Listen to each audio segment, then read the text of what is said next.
The time is 3 o'clock.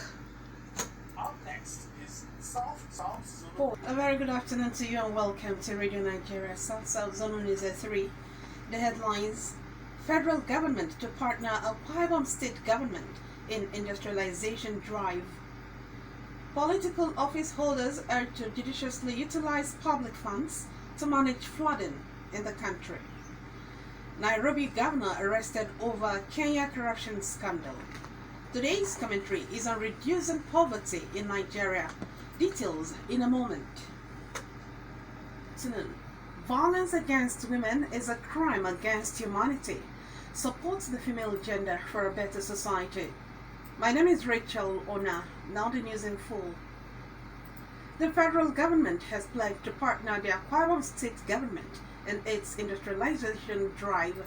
Minister of Industry, Trade and Investment, Mr. Denny Adebayo, gave the assurance while briefing Government House correspondents at the end of a closed-door meeting with the state governor, Mr. Udom Emmanuel, at the governor's office in Uyo. The minister expressed satisfaction with efforts of the state government in industrialization of the state, which he said will help in creating employment for the people.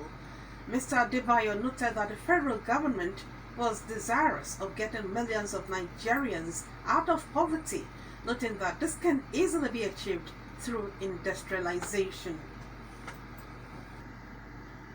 The minister added that the federal government was also putting measures in place to ensure ease of doing business in the country to attract more investments to the country.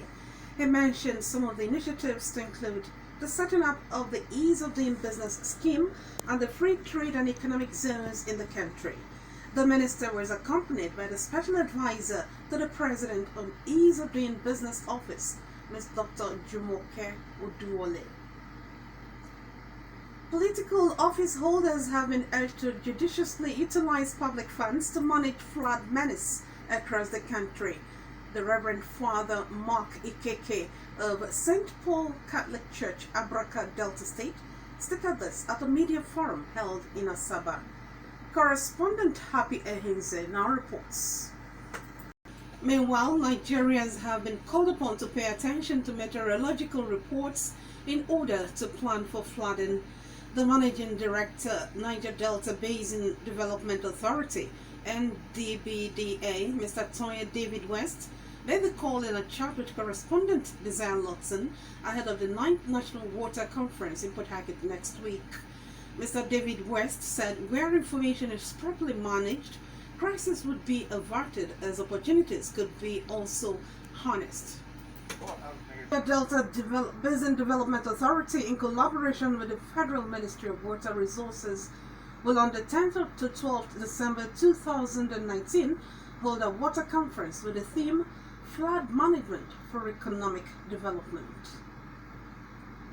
Some residents of Port Harcourt have expressed pleasure over the zebra crossing done at some strategic points in the city by River State chapter of the Institute of Safety Professionals. A principal at the government school in Woji on whose road had the zebra crossing, Mr. Tasia Harrison, said the exercise was timely given the hazard students and pupils were exposed to on the road. Chiefs of Woji community, Chief Ade Omonda, Chief Wininda Eke, along with a tricycle driver, Anietie Udeme, and a pupil, also applauded the exercise. Earlier, Chairman of the State Chapter of the Institute of Safety Professionals, Mr. Foreman Onah, said zebra crossing would curtail accidents on the road. The River State Chapter of the Institute of Safety Professionals commissioned zebra crossing at NTA Gate, Oji Road, and some other roads in the state capital. The Independent National Electoral Commission, INEC, Delta State Office says 52 petitions were brought before the election tribunal by aggrieved candidates and political parties as a fallout of the 2019 elections conducted in the state.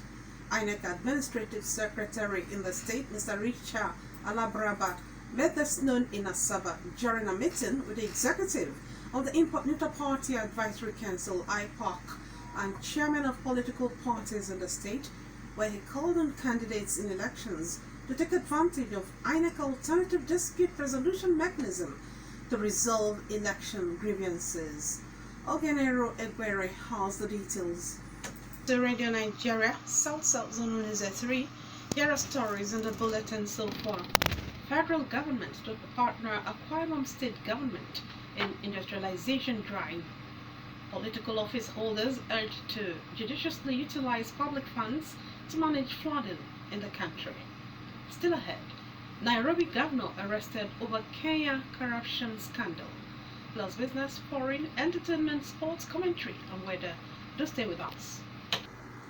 Glad to have you back. The news continues shortly. Credit rating GCR has announced an upgrade of the African Export-Import Bank, Afrexim Bank's long-term international skill rating from BBB positive to A negative. For details of this and more on business news, let's join Austin Ine. Nairobi. Look at the foreign scene. Nairobi governor arrested over Kenya corruption scandal as Angela Merkel visits Auschwitz for the first time. For more on foreign news, let's join Zina Woolgate. B lands in Nigeria and requests for Nigerian jollof rice as Wizkid drops 7-track EP. For more on entertainment, let's join Esther Ajom. Enugu Rangers Enyimba Alfaba will be busy at the CAF Confederation Cup this weekend as Nigeria Professional League resumes on Sunday. Austin Isaac has more on sports. Today's commentary is on reducing poverty in Nigeria, as written by Emmanuel Bello of our Bronze FM station Benin and read from our studio. That commentary on reducing poverty in Nigeria is written by Emmanuel Bello of our Bronze FM station Benin and read from our studio by Henrietta Brown. And Radio Nigeria, South Zone News at 3, a recap of the major items. Federal government to partner Akwa State government in industrialization drive. Political office holders urged to judiciously utilize public funds to manage flooding in the country. Nairobi governor arrested over Kenya corruption scandal. Violence against women is a crime against humanity. Supports the female gender for a better society. For comments, suggestions, and eyewitness reports, email us at newsfrcnslz@gmail.com. Or you can call us on 0810 109 2407. On behalf of the news editor, Desire Lotson, and the production team, Rachel Onah, thank you very much for listening. Good afternoon.